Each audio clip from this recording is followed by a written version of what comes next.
सुबह सुबह एक घर से गुड़ और घी की खुशबू आती थी। वो खुशबू आती थी अम्मा की मीठी रोटी से।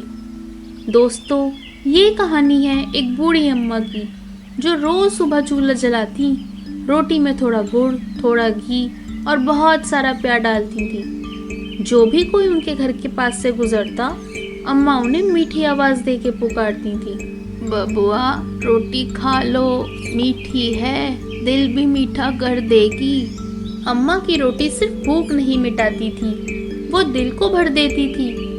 एक दिन की बात है, धूप तेज थी। रवि एक फटे कपड़ों में लिपटा छोटा बच्चा गांव में घूम रहा था। भूख से उसका पेट चिपका हुआ था।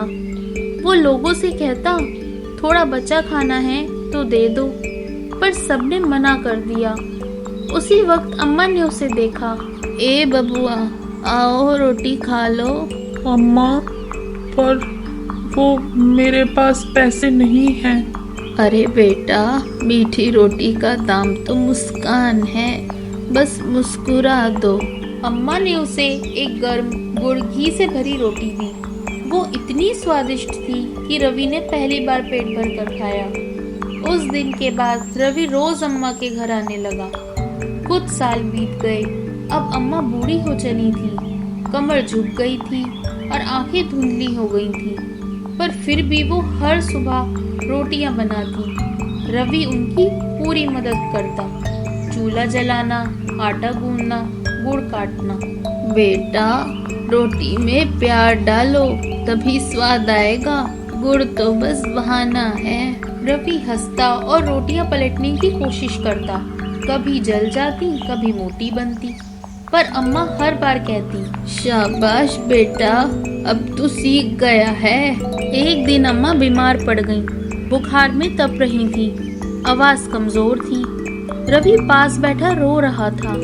बबुआ, अगर मैं ना रहूं तो रोटी बनाना मत छोड़ना, लोगों को मिठास देना जैसे मैंने दी है। अम्मा, आप ठीक हो जाओ, मैं आपकी रोटियां सबको खिलाऊंगा। लेकिन अगले ही दिन अम्मा चली गईं। पूरा गांव शोक में था। रीना चाय वाली ने कहा, अब इस गांव की मिठास भी चली गई। कुछ दिनों बाद गांव में फिर वही चूल्हे की खुशबू आई।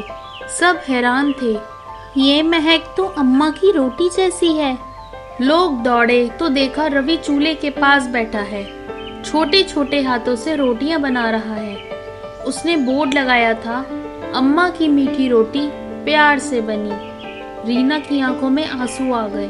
रवि बेटा, तूने तो अम्मा को अमर कर दिया। उसी वक्त शहर से आया गौरव भी वहां पहुंचा। वो बचपन में इसी गांव में रहता था। उसने एक रोटी खाई और आंखें भर आई। अरे, ये तो बिल्कुल वैसी ही रोटी है जैसी मेरी दादी बनाती थी। अम्मा ने कहा था, अगर रोटी में प्यार डालो तो यादें भी मीठी हो जाती हैं। शाम को आसमान में हल्की धूप थी। अम्मा का घर अब मीठी रोटी केंद्र बन चुका था। रवि बच्चों को रोटियां खिलाता, रीना चाय बनाती और गौरव मदद के लिए पैसे देने लगा ताकि ये काम बढ़े। रवि ने ऊपर देखा और कहा, अम्मा, अब आपकी रोटी सिर्फ मेरे लिए नहीं, पूरे गांव के लिए है।